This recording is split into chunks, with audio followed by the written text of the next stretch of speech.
d'être tellement proche du Seigneur, tellement à son contact, une telle présence que tu t'endors parce que tu es bien, tu es en paix, tu es dans la paix de Dieu qui surpasse toute intelligence. Il n'y a pas de problème quand tu es dans cette présence-là. Tes problèmes, ils sont dehors, tu n'y penses même plus. Tu ne penses même plus. La présence du Seigneur, c'est ta présence que je recherche, que je désire ardemment.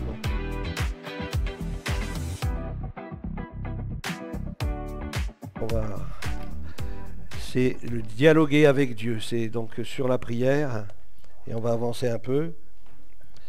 Donc on en était donc à des supplications. Alors, quoi prier? On a vu donc la confession des péchés, des actions de grâce, des louanges. Alors quand on dit quoi prier, c'est que dire à Dieu, quoi. Des requêtes.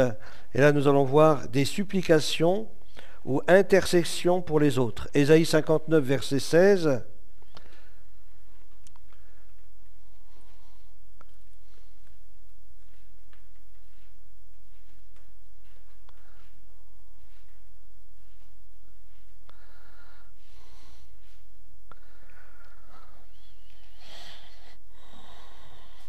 On peut lire à partir du...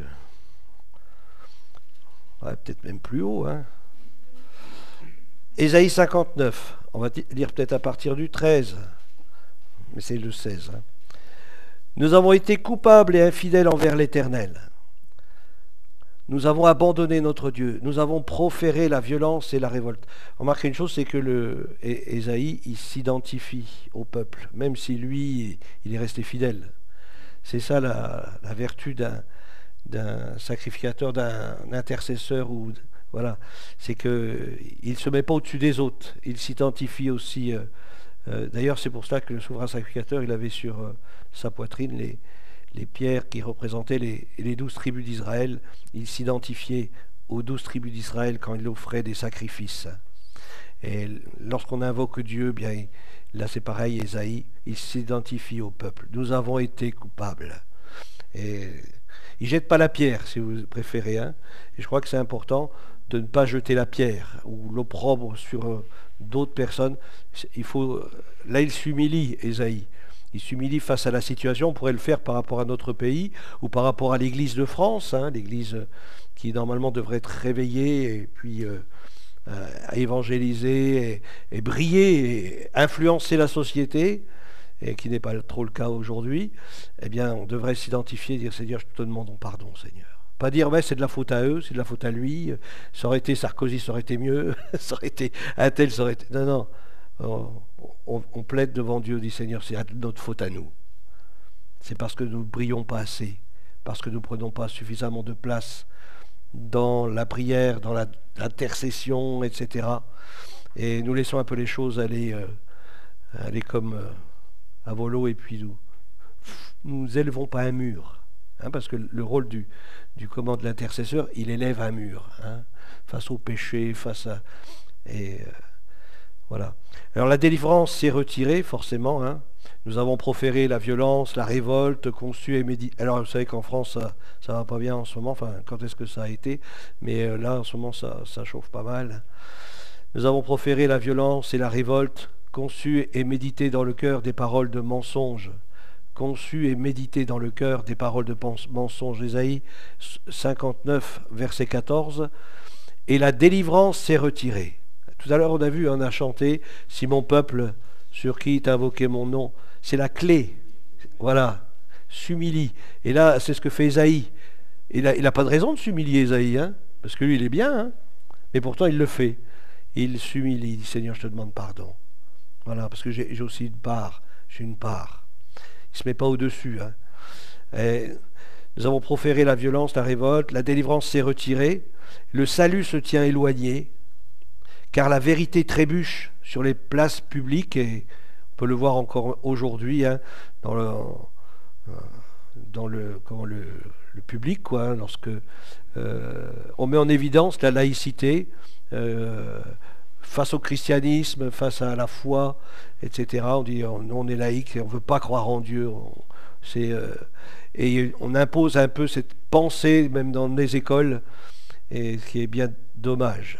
La vérité a disparu et celui qui s'éloigne du mal est dépouillé. L'Éternel voit d'un regard indigné. Comment le Seigneur y voit notre pays, hein? Comment il le voit? Je pense que Dieu doit être triste de cette situation-là. Je ne sais pas comment il voit l'Église de France, mais je pense que ça doit être un peu la même chose, hein.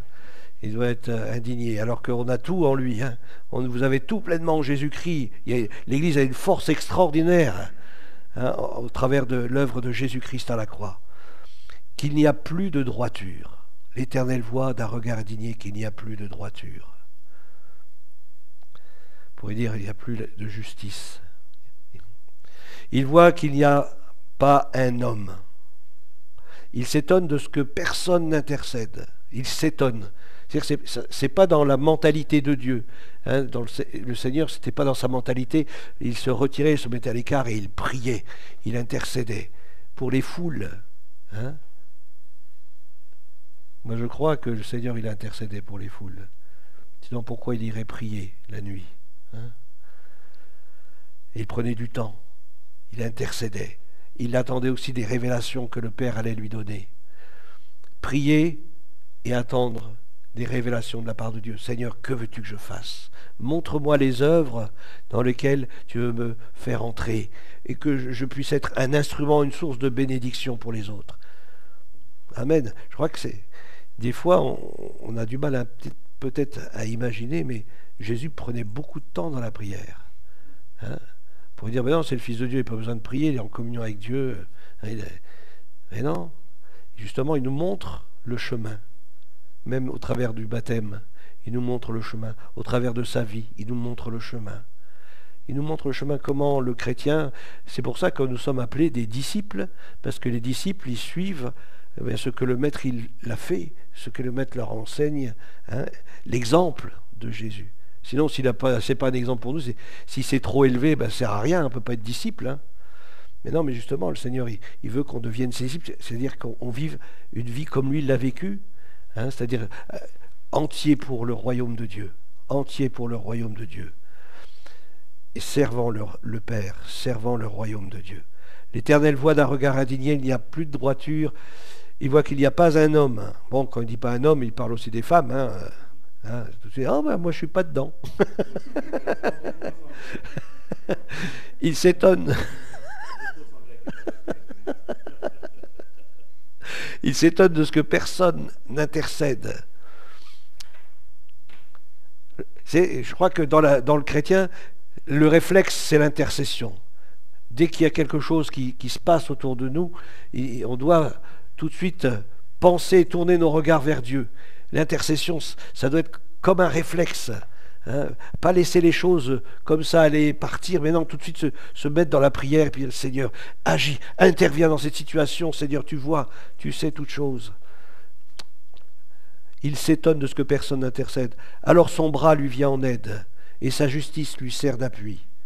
Il se revêt de la justice comme d'une cuirasse, et il met sur sa tête le casque du salut. Il prend la vengeance pour vêtement, et il se couvre de la jalousie comme d'un manteau. Mais il s'étonne. Alors nous, c'est le verset 16. Il voit qu'il n'y a pas un homme. Il s'étonne de ce que personne n'intercède. La prière nous parle aussi de l'intercession, de la supplication, de se tenir devant Dieu, de déchirer nos cœurs, hein. Comme vous connaissez ce texte, ne déchirez pas vos vêtements, mais déchirez.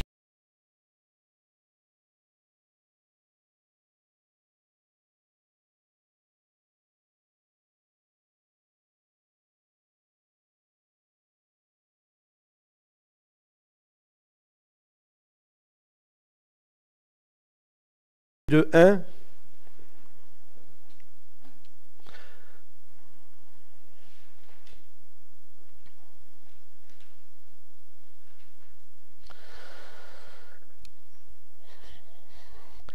Alors j'exhorte donc, avant toute chose, alors qu'est-ce que nous faisons lorsque nous nous réveillons le matin? Avant toute chose, faire des prières, faire des supplications, faire des requêtes, faire des actions de grâce pour tous les hommes, pour les rois et pour tous ceux qui sont élevés en dignité. Et il ne nous demande pas de regarder à l'homme Sinon, on ne va pas prier pour telle ou telle personne. Hein. Vous savez, Saul de Tarse, qui va aller prier pour lui. Seigneur, sauve cet homme qui nous torture, qui nous maltraite, qui nous persécute. Hein.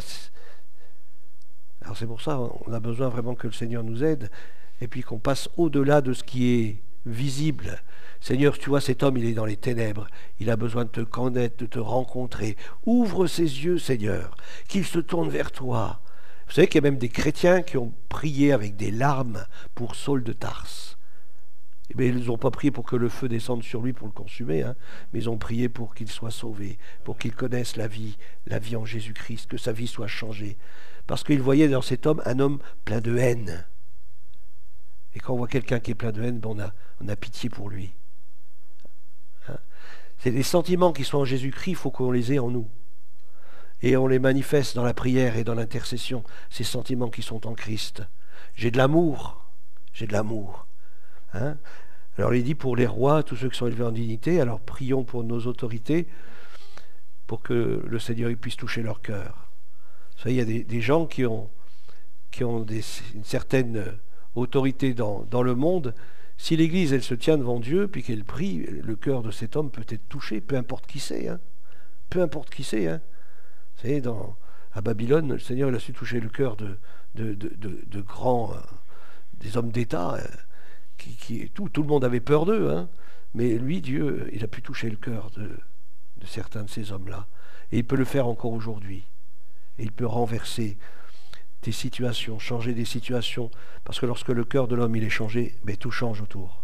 Tout change autour. Ses décisions changent.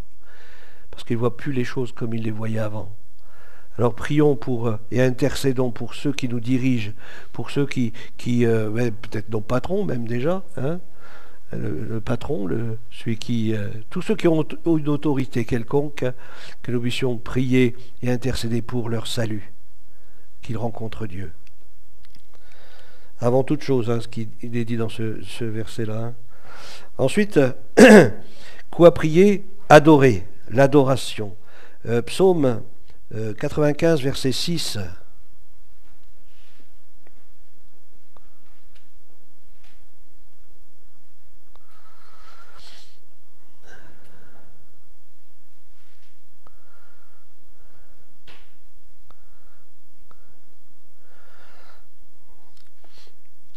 Venez, prosternons-nous et humilions-nous.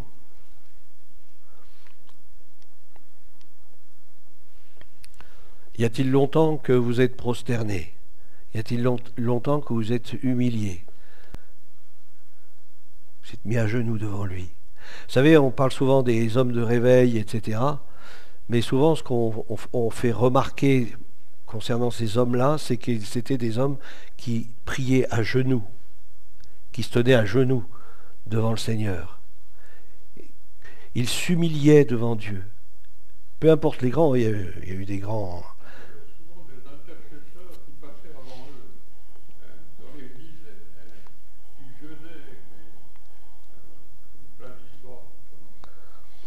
Ah oui.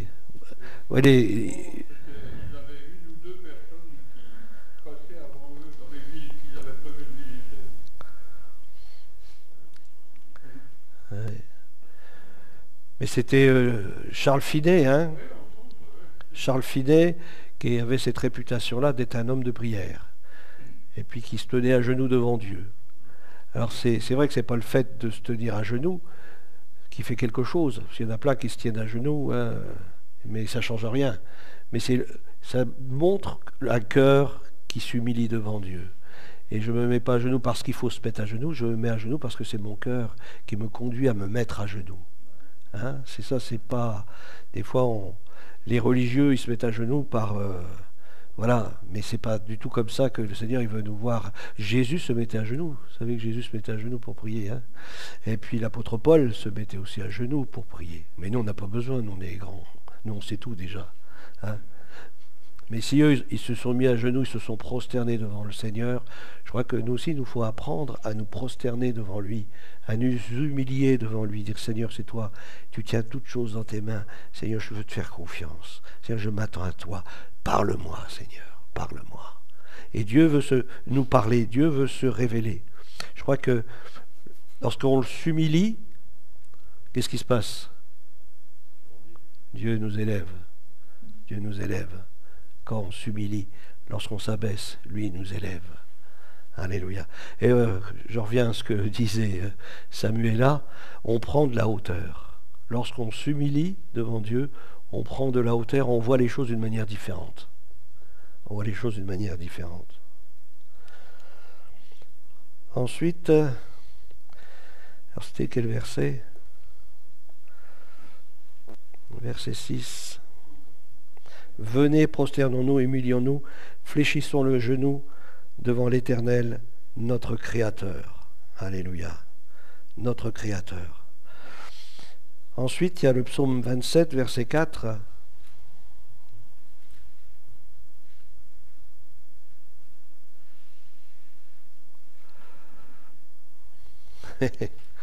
On le chante aussi, ce verset. Je demande à l'Éternel une chose. Waouh! Une chose. Quand quand j'étais petit, des fois, ça nous arrivait, surtout dans les périodes de Noël, de regarder des trucs un peu, un peu féeriques. Voilà, féeriques. Je ne sais pas comment dire ça. Et puis souvent, c'était quelqu'un qui dit, fais un vœu, et je t'exaucerai. Alors, quel est le vœu que vous auriez? Moi, je veux des millions. Non? Moi, je veux une grande voiture. Moi, je veux une grande maison. Moi, je veux ceci. Mais là, qu'est-ce que l'homme de Dieu ou la femme de Dieu désire? Hein? Je demande à l'Éternel une chose, celle qui m'importe le plus, pour moi qui est la plus grande, la plus extraordinaire, la plus recherchée. Je désire ardemment. Je désire ardemment. On pourrait faire un petit sondage et puis mettez sur une petite feuille qu'est-ce que vous désirez ardemment, qu'est-ce que vous voudriez le plus possible. On aurait des surprises. Hein? Je voudrais habiter toute ma vie dans la maison de l'Éternel. Ça veut dire que je voudrais demeurer constamment dans ta présence. Parce que c'est ça pour moi qui est le plus cher. Ça qui est le plus cher à mon âme. Vous savez, moi, ça m'est déjà arrivé de sentir tellement la présence de Dieu dans des temps de louange ou de prière. Où je dis, Seigneur, prends-moi tout de suite. Prends-moi. Comme Éliste. Hop. Hein? Ce serait bien, hein? Et puis là, prends-moi, Seigneur. Je suis tellement bien. C'est toi que je veux. C'est toi que je veux.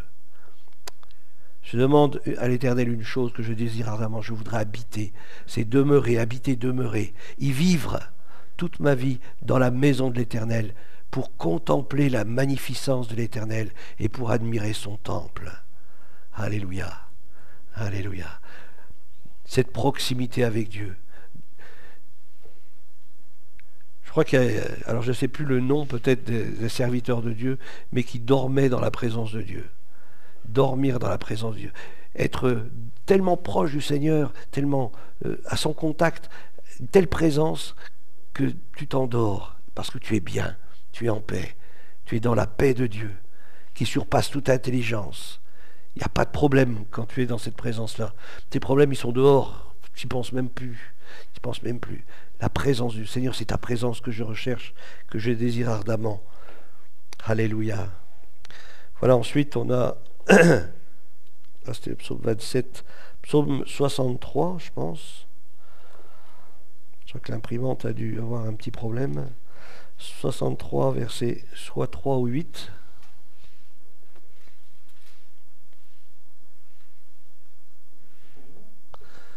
« 3 ou 8. C'est le 3, c'est ça. C'est le 3. « Ainsi je te contemple. » Bon, on peut le lire à plus haut, hein. Un psaume de David, lorsqu'il était dans le désert. Ça vous arrive d'être dans le désert? Mais ça arrivait aussi au Seigneur Jésus, d'être dans le désert. Alors si ça lui arrive à lui, ça va bien arriver à nous. Hein? Hein, si on a décidé de le suivre, eh bien, ne vous inquiétez pas, vous allez aussi aller au désert. Hein, c'est la bonne route.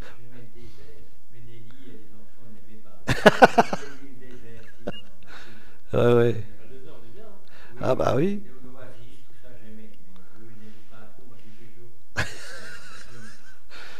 Il faut aimer le jour et la nuit dans le désert. Hein. C'est pas évident la nuit. Ben oui, c'est ça. Ah, il se chauffait. Ah ouais, c'est vrai, tu as raison. Hein. Psaume de David, lorsqu'il était dans le désert de Juda. Alors là, c'est formidable parce que c'est quand vous lisez la Bible, enfin, quand vous savez des choses, ça vous émerveille. Dans le désert de Juda. Dans le désert de Juda. Juda, ça veut dire quoi, Juda? C'est la louange. La louange, Juda, c'est la louange. Dans le désert de Juda. Dans le désert, tu peux louer Dieu. Dans le désert, tu transformes le désert en oasis au travers de ta louange et de ton adoration. Dans le désert, tu renouvelles tes forces. Hein, parce que tu prends... Déjà, il y a le silence du désert. Hein, donc, on est dans la présence de Dieu. On a fait silence autour de nous, hein, de tout ce qui pouvait... entre dans ta chambre, dans le lieu secret, et ferme ta porte. Ça... Tu fais silence, tu rentres dans sa présence et tu commences à louer. Le désert de Juda, le désert de la louange, le désert là où tu loues le Seigneur. Ô Dieu, tu es mon Dieu, je te cherche. Je te cherche. Cherchez Dieu. Ça vous arrive souvent de chercher Dieu? Hein? Vous rentrez dans un endroit, fermez la porte derrière vous, dites Seigneur, maintenant je viens de chercher. Et je ne sortirai pas de là jusqu'à ce que je t'ai trouvé. Il faut que je te trouve, Seigneur. Moi, ça m'est déjà arrivé. Hein. Je ne vous dis pas combien de temps ça va durer. Mais il faut tenir bon. Il faut tenir bon. Il faut chercher Dieu, lire sa parole, le chercher, lire sa parole, le chercher, lire sa parole, le louer, lire sa parole, le chercher. Et à un moment donné, quelque chose se passe. Quelque chose se passe. Ô Dieu, tu es mon Dieu, je te cherche. Mon âme a soif de toi. Mon âme. Vous savez ce que c'est que l'âme, hein? L'âme, c'est un gros problème. Vous savez que c'est un gros problème, l'âme. Jésus est venu sauver les âmes. Parce que les âmes, c'est un gros problème. C'est là, il y a toutes les émotions, il y a tous les sentiments. Et ça nous cause tellement de problèmes.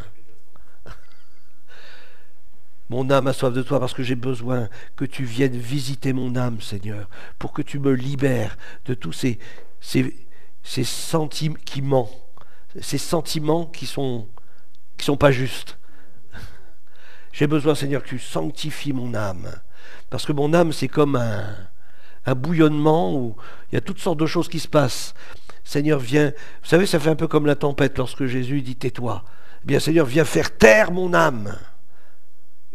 Qu'elle fasse silence devant toi. Qu'elle fasse silence devant toi. On va arrêter, hein. On est à la fin presque.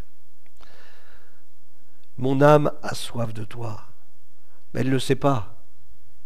Mais l'esprit, lui, le sait. L'esprit qui nous anime. Notre esprit qui a été régénéré par la parole de Dieu. Lui, il sait que l'âme, elle a besoin. L'âme, elle a besoin d'être transformée, d'être sanctifiée, d'être rafraîchie, de goûter à la guérison. Vous savez, notre âme, elle a besoin d'être guérie. Hein. Il y a tellement de choses que notre âme a vécues, toutes sortes de blessures, au travers de cette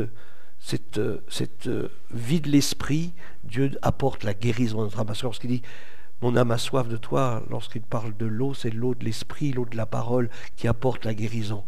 L'eau de la parole. Quand je parle de l'eau de la parole, c'est une parole qui est réma, pas une parole logo, c'est une parole qui est réma, qui apporte la guérison dans mon cœur, dans mon âme, dans mon âme. Mon âme a soif de toi, mon corps soupire après toi, dans une terre aride, desséchée, sans eau. Ainsi je te contemple dans le sanctuaire pour voir ta puissance et ta gloire. Je te contemple dans le sanctuaire pour voir comment tu vas me sortir de là, comment Seigneur tu vas agir. Je veux voir ta gloire. Car ta bonté vaut mieux que la vie. Mes lèvres célèbrent tes louanges. Je te bénirai toute ma vie. J'élèverai mes mains en ton nom. Mon âme sera rassasiée comme de mets gras et succulents. Et avec des cris de joie sur les lèvres, ma bouche te célébrera. Lorsque je pense à toi sur ma couche, je médite sur toi pendant les veilles de la nuit, car tu es mon secours, je suis dans l'allégresse, à l'ombre de tes ailes, mon âme est attachée à toi. Alléluia. Ta droite me soutient, mais ceux qui cherchent à m'ôter la vie iront dans les profondeurs de la terre. mon âme sera rassasiée, comme de mets gras et succulents. Ainsi je te contemple dans le sanctuaire pour voir ta puissance et ta gloire. Alléluia. S'attendre à Dieu, parce que là, David, il s'attendait. Seigneur, je veux voir ta puissance. Seigneur, toi seul peux amener le calme dans ma vie. Toi seul peux me donner le rafraîchissement dont j'ai besoin. Vous savez, il y a beaucoup de psychologues, mais le psychologue ne donne pas le rafraîchissement de l'âme comme Dieu le donne. Comme Dieu donne ce rafraîchissement-là. Le psychologue il essaye de vous apaiser vos pensées, puis si ça ne va pas bien, il vous donne 2-3 petits médocs, comme ça vous n'allez plus penser. Mais le problème, c'est pas de plus penser, c'est de recevoir la paix que Dieu donne. Et la paix de Dieu, elle se trouve, c'est dans sa présence. Lorsqu'on contemple sa face, lorsqu'on est dans sa présence, hein, dans le sanctuaire, c'est ça, c'est sa présence, pour voir ta puissance. Seigneur, je veux te voir, je veux te saisir. Bon, c'était un film, mais qui m'a beaucoup touché. Je ne sais pas, vous connaissez La Petite Maison dans la Prairie? Qui ne connaît pas La Petite Maison dans la Prairie, hein? Je pense que tu connais Jean-Paul La Petite Maison dans la Prairie? Tu connais pas La Petite Maison dans la Prairie? Et puis là, il y avait, je ne sais plus, il y avait eu quelque chose mais il y avait quelqu'un qui devait mourir, ou je ne sais plus. Enfin, il y avait un truc très grave dans la famille. Et puis lui, bon, c'est le héros, hein, il lit la Bible. Hein. Michael Landon, bon, on ne parlera pas de sa vie, parce que je ne sais pas comment il a fini, mais je crois qu'il n'a pas bien fini. Hein. Voilà, c'est pas un exemple. Il montrait l'exemple, mais il ne suivait pas, lui, l'exemple. Ah ben ça, je sais pas si ça existe encore, hein, c'est vieux. Hein. Regarde tous les cheveux blancs que j'ai, tu vois, ça passe encore. Et puis il avait vu quelque chose comme quoi il fallait faire un autel à Dieu, qu'il ne soit pas fait avec des outils de l'homme. Alors il est monté quelque part et puis il a fabriqué un genre d'autel et puis il a commencé à prier, il a lu la Bible, etc. Vous voyez la barbe qui poussait au fur et à mesure des jours. Voilà. Jusqu'à un moment donné où il a eu la visite de quelqu'un. Mais pour lui, c'était quelqu'un qui passait comme ça. Hein. Et puis cette personne-là lui a donné une parole de Dieu. Il a su que c'était Dieu qui parlait. Et quand il s'est retourné, la personne n'était plus là. Moi, je crois que lorsqu'on cherche Dieu réellement de tout son cœur, eh bien Dieu nous envoie quelque chose. Ou Dieu nous envoie quelqu'un. Mais Dieu ne nous laisse pas. Parce que je veux. Vous savez, ce sont les violents qui s'emparent. Et violent, on sait ce que ça veut dire. Violent, ben, c'est aussi vouloir dire, ben, c'est-à-dire je suis prêt à tout pour te rencontrer, pour te connaître, pour vivre quelque chose de fort avec toi. Je suis prêt à m'isoler pendant peut-être plusieurs semaines dans une maison à jeûner, puis chercher ta face. Mais je veux te rencontrer, je veux te connaître. Et Dieu le fait parce qu'il est vivant. Il est vivant. Hein? Et ça, c'est important de le réaliser. Il est vivant. Alléluia. Et il se plaît lorsqu'il voit de ses enfants bien qui recherchent sa présence, qui veulent encore plus de lui. Et il se plaît à bénir et à se révéler de toutes sortes de manières. Alléluia. Souvent, il m'est arrivé, lorsque j'ai pris une décision de jeûner pendant plusieurs jours, bien la première journée de jeûne, il m'a déjà répondu, j'ai dit, purée Seigneur, c'est pas vrai, je t'ai dit 5 jours. Mais oui. Alors du coup, comme moi je l'ai dit, mais je suis obligé de le faire. Mais il m'a déjà exaucé le premier jour. Tu vois? Ben ouais. C'était des choses comme ça qui... Pour ça, il ne faut pas dire les choses. C'est pour ça que je ne dis plus quand je jeûne. Oui.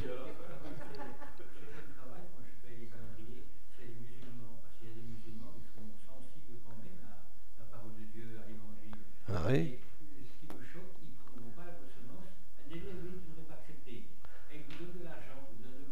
Ah oui, d'accord. Ouais. Pour eux, ça a un prix, quoi.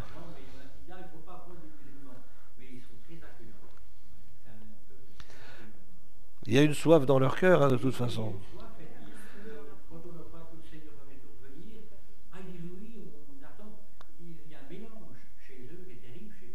Ah ouais.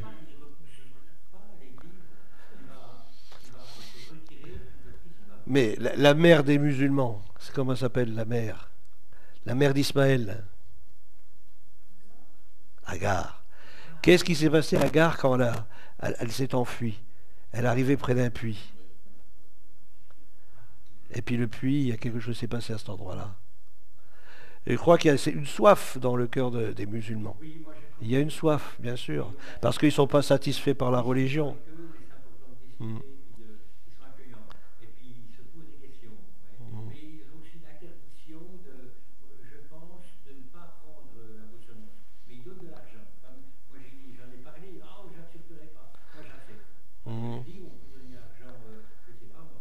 Mais sinon, on a un tronc ici, si...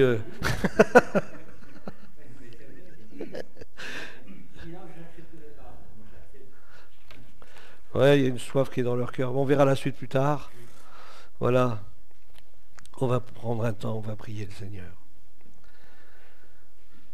Seigneur, merci parce que tu es celui qui se laisse trouver par ceux qui te cherchent. Seigneur, aide-nous vraiment à te chercher, comme nous l'avons chanté aussi, si mon peuple s'humilie, prie et cherche ma face. Seigneur, aide-nous dans nos réunions à pas nous contenter d'un moment comment dire, d'un moment peut-être superficiel parfois, à travers des chants ou d'une ambiance de culte. Que vraiment nous puissions nous rassembler pour chercher ta face, pour s'approcher de toi, pour recevoir de toi. Que vraiment chacun nous puissions, lorsque nous venons dans des réunions, ne pas ressortir comme nous sommes entrés, mais que réellement nous ayons reçu une parole venant de toi, un encouragement, comme une caresse de ta part, Seigneur. Merci pour la paix que tu donnes à ton Église, Seigneur. Aide-nous à trouver, à chercher, à trouver cette paix dont nous avons besoin, la trouver en toi, toi qui es celui qui nous restaure et qui renouvelle nos forces. Seigneur, merci pour ta bénédiction sur nous. Nous sommes bénis par toi, Seigneur, et te rendons grâce de ce que nous sommes bénis. Que nous puissions être aussi une source de bénédiction pour d'autres. Merci pour Jean-Paul, tous ces calendriers qu'il a pu distribuer, Seigneur, dans cette ville, mais même au-delà. Vraiment bénis notre frère ainsi que Nelly, son épouse, et que ce qui a été semé puisse sortir de terre. Nous voulons vraiment arroser cette semence à travers nos prières. Seigneur, touche le cœur de toutes ces personnes qui ont reçu ce calendrier, que, mon Dieu, ils puissent se tourner vers toi, expérimenter ta grâce. Sauve, Seigneur, sauve à bras étendus. Tu vois combien ce monde il est endurci, mais au travers de nos prières, nous voulons que leur cœur soit ramolli, Seigneur, que leur cœur soit malléable, et que leurs yeux s'ouvrent sur ta parole, et qu'ils puissent recevoir, Seigneur, cette parole dans leur cœur, leur vie, et soient libérés. Père, merci, Seigneur, pour ce lieu que tu nous as donné. Nous croyons, Seigneur, que tu as des projets extraordinaires. Bénis encore ce quartier qui est en construction à côté de nous. Vraiment, bénis toutes les personnes qui vont venir y habiter, que cela soit conduit par toi, dirigé par toi, et que nous puissions voir ces âmes venir te rencontrer, te connaître, et être attachés à celui qui est vivant. Au nom de Jésus-Christ, que ta grâce et ta paix reposent sur chacun d'entre nous, dans le nom de Jésus. Amen. Amen. Amen. Alléluia.